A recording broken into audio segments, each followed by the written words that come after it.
Olá, faltam 15 domingos agora para o primeiro turno das eleições, para finalmente você ter a sua foto, seu rosto lá na urna eletrônica. Dando continuidade ao que tratamos nas semanas anteriores, hoje chegou o momento de falar do seu plano de ação no que diz respeito a pensar em pessoas e serviços de apoio. Então, imagine que você está já montando seu plano de ação para a sua eventual candidatura no período entre 16 de agosto até o período da eleição propriamente dita, ou seja, você vai ter atividades aí entre 16 de agosto e 1º de outubro. E dentro desse plano de ação há diversos papéis a serem exercidos, né? Há diversos serviços também a serem prestados no intuito de satisfazer o que você planejou, né? A sua estratégia de como se expor, como se apresentar para a população. Então, dentro desse plano de ação, é importante que você visualize, né, quais pessoas, quais papéis, né, a serem executados seriam interessantes dentro do que você imagina para a sua campanha. Claro, você deve estar pensando, não, mas isso vai depender do orçamento que eu tiver, isso é algo incerto ainda, quanto de valor monetário você terá para a sua campanha. E aí eu traria 2 pontos. Caso você já tenha algum valor, né, reservado, ou até da sua renda pessoal, né, há um limite aí que se pode utilizar do próprio patrimônio pessoal. Há também o aspecto da arrecadação, né, que nós já incentivamos que seja feita a vaquinha virtual junto a pessoas que simpatizem com as suas propostas. Então isso lhe permite ter um termômetro mínimo de algum valor, algum montante que você terá para a sua campanha eleitoral. Lembrando que no decorrer da campanha, quanto mais se aproximar da campanha e no próprio decorrer da campanha, deverá haver uma intensificação dessas doações, porque aí você estará em pleno exercício, né, da sua condição de candidato, a sua visibilidade será muito maior e a própria população terá aquela mentalidade de que chegou a hora, agora o jogo é para valer, digamos assim.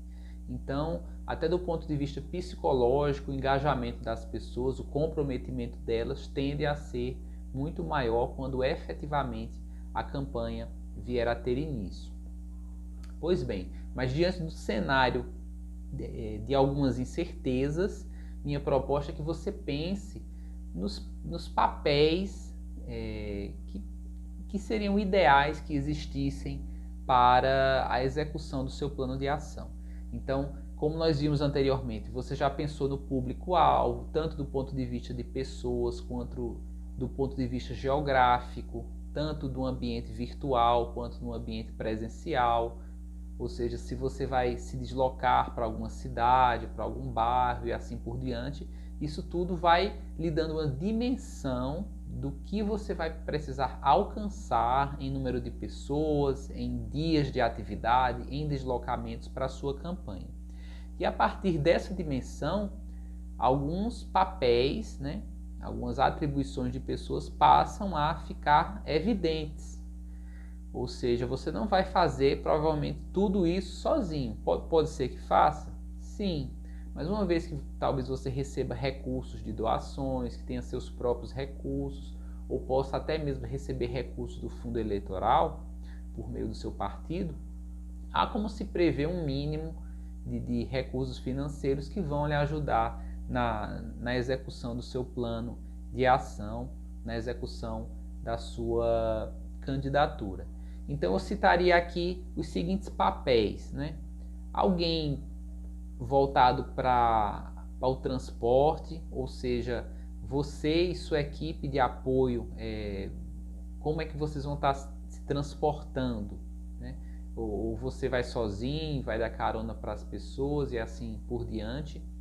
Então é interessante pensar nisso, nesse papel de eventualmente algum motorista ou do serviço de transporte, né?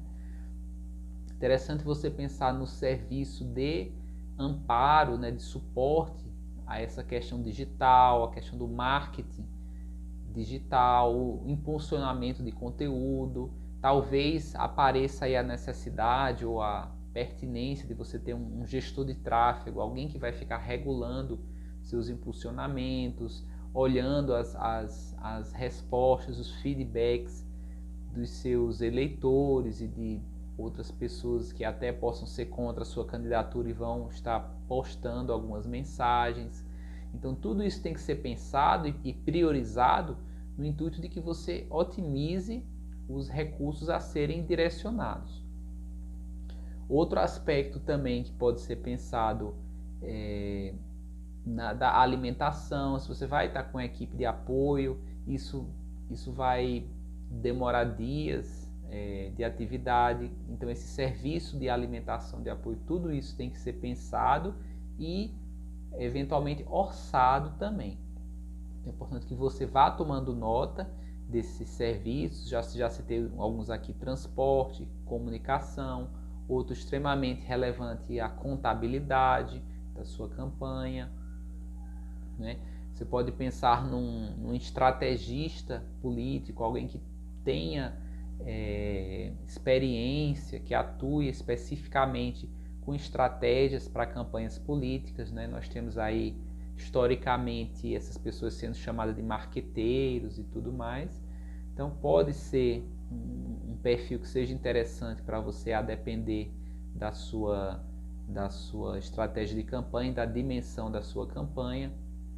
Outro perfil também muito interessante para se pensar é de um assessor pessoal mesmo, alguém que vai ser o filtro de comunicação da sua campanha, ou seja, qualquer pessoa que queira ligar para você vai ligar diretamente para você, porque talvez isso faça com que o seu celular fique tocando o tempo todo, quando você está em eventos, em determinadas circunstâncias, até de apresentações.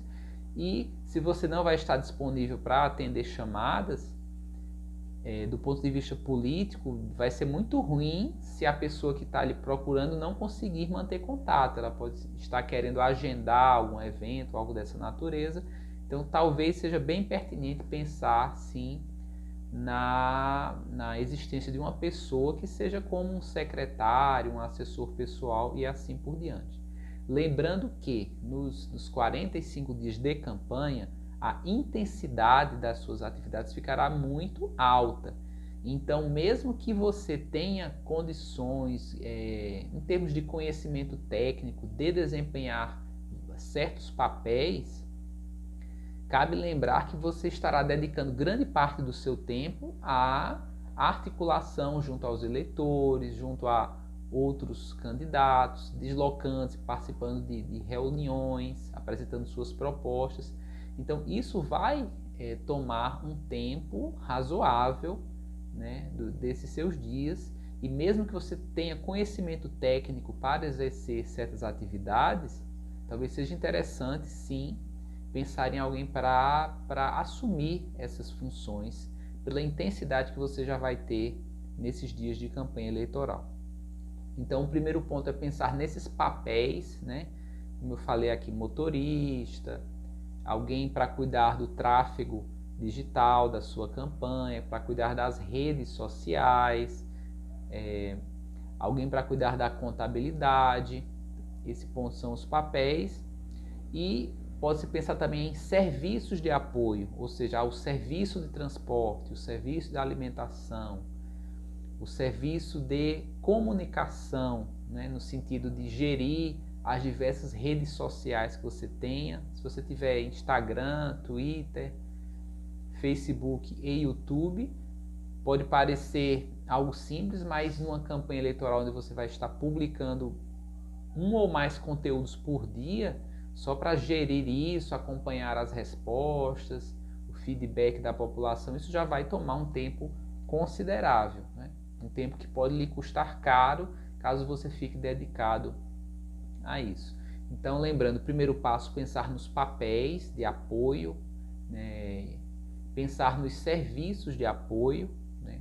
Pode ser serviço de contadoria, serviço de transporte, como eu falei, serviço de comunicação. serviço de marketing, né? Serviços relacionados à publicidade, ou seja, são serviços que vão lhe acompanhar durante toda a campanha. Pensar nesses serviços, ter uma noção do orçamento, né? E aí eu traria mais duas reflexões. A primeira é que esses papéis, eles podem eventualmente ser exercidos por uma mesma pessoa. Ou seja, você pode ter dois papéis, alguém que cuida das suas redes sociais e que também pensa no marketing da sua campanha. Você pode ter esses dois papéis sendo exercidos pela mesma pessoa.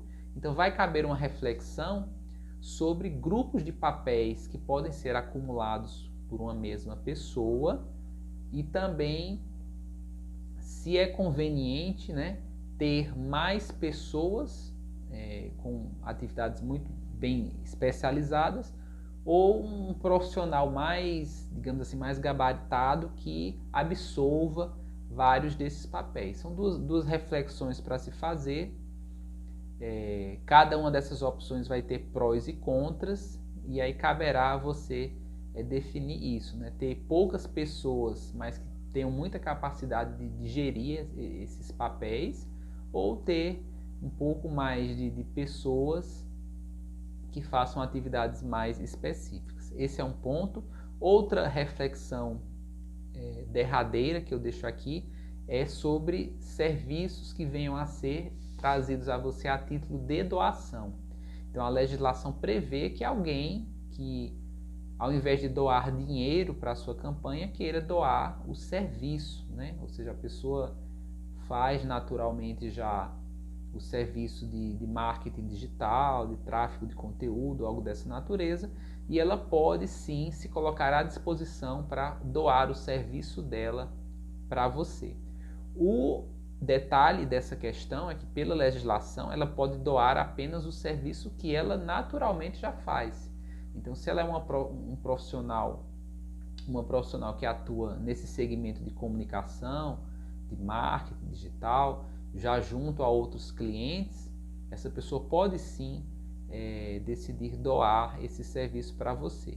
Já se é um profissional que atua em outro segmento, digamos, seja um atleta, algo dessa natureza, ele não poderá se colocar à disposição para doar um serviço de comunicação. Terá que ser o serviço que ele já exerce naturalmente nas suas atividades. Então seriam essas aqui as reflexões que eu deixaria para a montagem do seu plano de ação, no intuito de identificar esses papéis e serviços de apoio, né?